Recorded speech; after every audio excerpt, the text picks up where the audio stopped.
Hi everyone. I really hope this works. I had two great meeting live Zooms with some students, and last night it was really very interesting. My my son and my daughter and my husband, they were getting into an argument and I couldn't find the mute, so then I started arguing with them. So fun time was had by all. But I thanks everyone who attended the two live Zooms. So I'm trying this and I hope it works because sometimes it doesn't.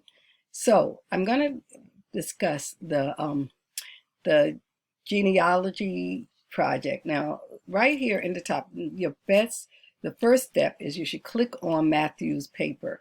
Now, Matthew, I don't think it's working. That's okay.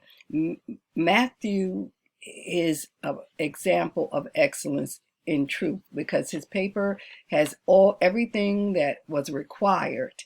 So, and he went above and beyond. So if you need ideas on how to, you know, do the project, but this is your project, that's his family, so you could do it different. So make sure you just go through all of the steps. The genealogy map, which could be very basic. You'll see Matthew used a very simple one. I've had one for some of my students from the Middle East who've had go back thousands of years, and it's just fascinating. And yours could be one person. And as I've said, if you're adopted, and this is happening in some raised in foster care, then you can start with the story of you. You can discuss your history, if you don't know your background, just know you. So, and I'm very flexible.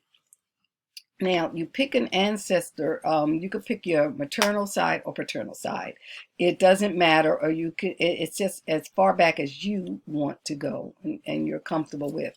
And now the elder interview, and I said this. Yes, your mother and father are your elders, and you can interview them. A lot of times I get that question. So the elder interview should be at least 10 minutes to 20 minutes or beyond. I will only listen to like the max 20 minutes, but this is not for me. It's for all of you. So I want you to understand this. This is for you to share with your family and to share with, future generations. So this is what it's about. And I've had interviews that went on 2 hours or even more. I suggest you use YouTube or audio. If you use YouTube, make it private. And and your interviews can be conducted in another language. But if it is, you would have to do subtitles. And this is where YouTube comes in handy. Now I understand YouTube can be wonky, but I understand, and I could get the gist of what is trying to say. So you could just click on subtitles and it should be able to transcribe it. If not, audio also, you can add transcriptions. So because I wouldn't be able to speak the language, I have to understand it, and the students in the class has to understand it also. And then you're going to have a 2-minute class presentation, and it will be on the discussion board because this class is async. We're not meeting, but you will be able to upload a video or audio of an interesting part of your snippet. Don't start off your snippet with you will tell when you start your snippet, you say, this is Jake, and I'm interviewing my mother, Mary Anderson. You will give the name, and then you play, and you could jump in the middle, end, or anywhere in the interview, but do not have them introduce themselves or their families, because it could go on for 2 minutes, and that's boring, and we learn nothing.